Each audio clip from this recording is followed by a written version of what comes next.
વડોદરા શહેરના સયાજીગંજ વિસ્તારમાં ડેરીડન સર્કલ પાસે જ વેગન ઇન્ડિયા મૂવમેન્ટ દ્વારા પ્રાણીઓને વ્યક્તિગત દરજ્જો આપવામાં આવે તેવી એક મુહિમ હાથ ધરવામાં આવી છે। વેગન ઇન્ડિયા મૂવમેન્ટના એક્ટિવિસ્ટો દ્વારા જ આ મુહિમથી પ્રજાને જણાવી રહ્યા છે કે તમામ પ્રાણીઓને વ્યક્તિગતનો દરજ્જો આપવામાં આવે, તેમના જીવવામાં અને સલામતીના અધિકારને માન્યતા આપવામાં આવવી જોઈએ। વેગન ઇન્ડિયા મૂવમેન્ટના એક્ટિવિસ્ટો વિવિધ શહેરના અગ્રણી સ્થાનો પર આ પ્રકારની ઇવેન્ટ આયોજિત કરી રહ્યા છે। આ ઇવેન્ટ માત્ર નીતિને પ્રભાવિત કરવા માટે જ નહીં, પરંતુ એક નિર્ણાયક સામાજિક ન્યાય ચળવળ તરીકે વેગેનિઝમના મહત્વ વિશે લોકોને પ્રબુદ્ધ કરવાનો પ્રયાસ છે।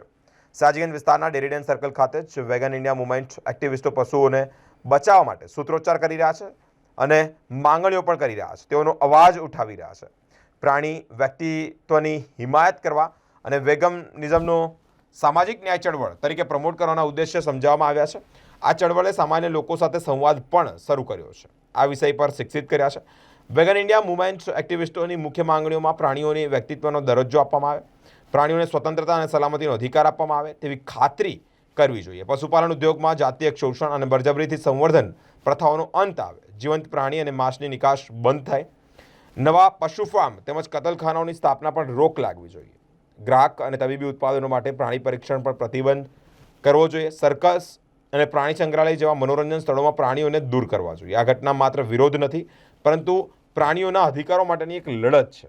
વેગન ઇન્ડિયા મૂવમેન્ટનો મુખ્ય લક્ષ્ય પ્રાણીઓના વ્યક્તિગત તરીકે ઓળખી અને તેમાં આંતરિક મૂલ્યને સ્વીકાર અને તેમજ શોષણની સમાપ્તિ કરવાનો છે। આજે અમે અહીંયા ઊભા થયા છે જાનવરોની એક બેસિક રાઇટ માટે, જીવવાની રાઇટ। આજે અમે બધા પ્રાણીઓને એક ધંધો બનાવી દીધો છે। આપણે ગાય, બકરી, ભેંસ બધીની વાત કરીએ, આપણે એ લોકોને દૂધ માટે યુઝ કરીએ છીએ, માંસ યુઝ કરીએ છીએ, ચામડા માટે યુઝ કરીએ છીએ। બીજા લઈ લઈએ, આપણે સાપ લઈ લઈએ, મગરમચ્છ લઈ લઈએ, એ લોકોને ચામડા માટે યુઝ કરીએ છીએ। ઘોડા થઈ ગયા, હાથી થઈ ગયા, એ લોકોને સવારી માટે યુઝ કરીએ છીએ। કેમ?